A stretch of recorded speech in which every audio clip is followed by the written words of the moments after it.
میں یہ سمجھتا ہوں کہ مجھے بیماری لگی اور شفا کے لیے فلاں بندے نے مجھے کوئی ایسی چیز دی، ایسے کلمات مجھے لکھ کر دیے، اس کو میں نے اپنے گلے میں لٹکا لیا، میری شفا مل جائے گی، میری کمزوری دور ہو جائے گی۔ ابھی بھی کئی لوگ ایسے موجود ہوں گے، میں نے کئی لوگوں کو دیکھا، ان کے اپنے گلوں میں، ان کے اپنے بچوں کے گلوں میں، ان کے اپنے بازوؤں کے ساتھ تعویذ بندے ہیں۔ پوچھا کیوں؟ کہا فلاں مسئلہ تھا اس لیے باندھا ہے۔ پہلی بات تو یہ ہے کہ یہ شرک ہے۔ رسول اللہ صلی اللہ علیہ وسلم نے فرمایا من علق تمیمۃ فقد اشرک، جس نے کوئی تمیمہ یا کوئی تعویذ لٹکایا اس نے شرک کیا۔ یہ بات کی بات کہ اس کے اندر لکھا کیا ہے، اس پر کوئی بحث نہیں کہ کیا لکھا ہے، لٹکانے سے ہی یہ مشرک ہو گیا۔ واضح الفاظ ہیں، حوالہ موجود ہے، کوئی دیکھنا چاہیے دیکھ سکتا ہے۔ اور پھر یہ مشرک ہو کر سمجھے میں نمازیں پڑھتا ہوں، میں صدقہ کرتا ہوں، میں فلاں کرتا ہوں، میں ذکر و اذکار کرتا ہوں، میرے بڑی نیکیاں ہیں، کوئی نیکی قبول نہیں ہے، کوئی عمل اللہ کے ہاں وزن رکھنے والا، وقت رکھنے والا نہیں ہے، بے وقت اور بے وزن ہے یہ اعمال۔ دوسری طرف آتے ہیں، اس میں اللہ کا کلام ہے، اللہ کی بات ہے، اللہ کی آیات ہیں، اللہ کا قرآن ہے۔ دو باتیں ہیں، قرآن کے شفا ہونے میں کسی قسم کا کوئی شک نہیں ہے۔ قرآن کے شفا ہونے کے لیے ہمیں 100 نہیں 1000% یقین ہے،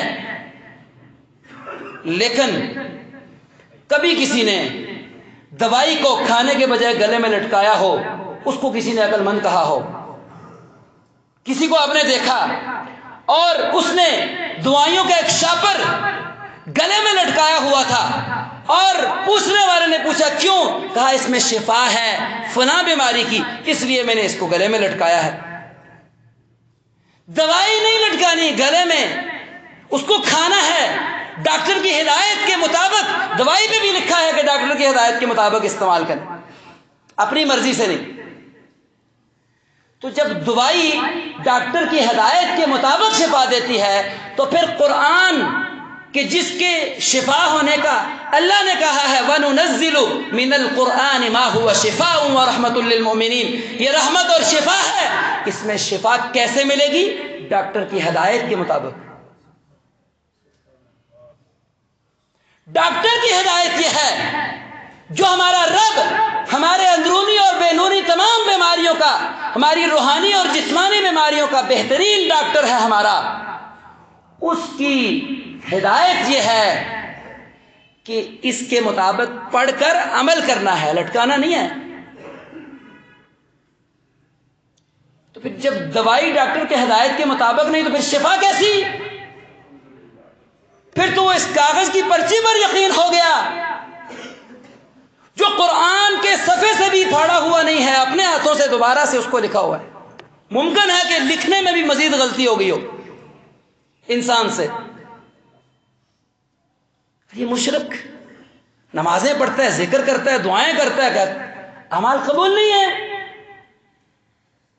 دوسری بات، مان لیا کہ بالکل 100% درست اتھینٹک اللہ کا قرآن، اللہ کی آیات اس کے اندر لکھی ہے، کسی بھی قسم کی آیات کا کوئی مثل نہیں لکھا، گنتی نہیں لکھی، اللہ تعالیٰ نے کوئی گنتی نہیں نازل کی قرآن کے حروف کی، اپنی طرف سے سارا بنایا ہوا ڈرامہ ہے۔ کسی کے پاس اگر دلیل ہے لائے، آج سے ہی میں قرآن کی تلاوت کے بغیر گنتی پڑھنا شروع کر دوں گا ثواب کے لیے۔ بھی اللہ تعالیٰ نے قرآن کے حروف کی کوئی گنتی نازل نہیں کی ہے۔ پہلی بات تو یہ کہ وہ اللہ کا کلام ہی نہیں، وہ اپنی طرف سے لکھا ہے۔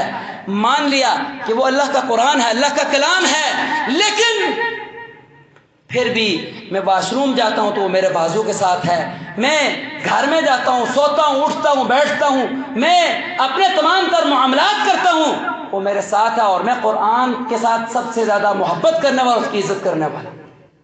سبحان اللہ۔ اور چاہتا ہی ہوں کہ اس سے مجھے شفا ملے گی۔ بہت بڑا دھوکہ ہے میرے بھائیوں، اعمال کو برباد کرنے والا عمل ہے۔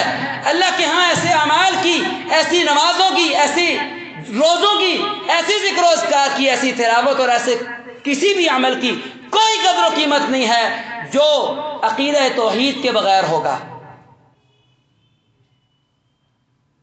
میں اور آپ کس باغ کی مولی ہیں؟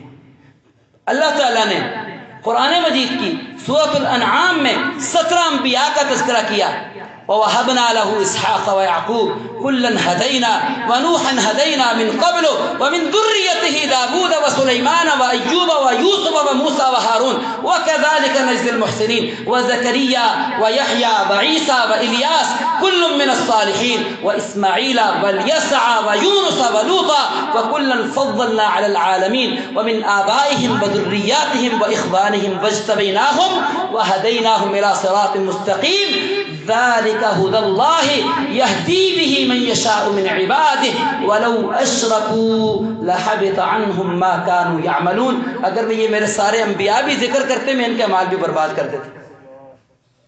اتنے انبیاء کا تذکرہ آپ نے خود سنا قرآن کی آیت، اللہ تعالیٰ نے ان کے متعلق خود فرمایا۔ اور پھر تمام انبیاء تو بات کی بات سید الانبیاء محمد رسول اللہ صلی اللہ علیہ وسلم کو اللہ تعالیٰ نے خطاب کیا تھا، وَلَقَدْ أُوحِيَ إِلَيْكَ وَإِلَى الَّذِينَ مِن قَبْلِكَ لَئِنْ أَشْرَكْتَ لَيَحْبَطَنَّ عَمَلُكَ۔ میرے پیغمبر، میرے محبوب، میرے پیارے، میں نے پہلے لوگوں کی طرف بھی اسی بات کی وحی کی تھی، اور میں آپ کی طرف بھی یہی وحی کر رہا ہوں کہ اگر تم بھی میرے ساتھ شرک کرو گے میں تمہارے عمل بھی برباد کر دوں گا۔ اس کے بعد میں اور آپ کدھر رہ جاتے ہیں؟ اور پھر شرک کے اندر مبتلا ہو کر بھی یہ سمجھیں کہ سب سے زیادہ اللہ کے محبوب محمد رسول اللہ صلی اللہ علیہ وسلم کے ساتھ محبت کرنے والے میں اور آپ ہیں۔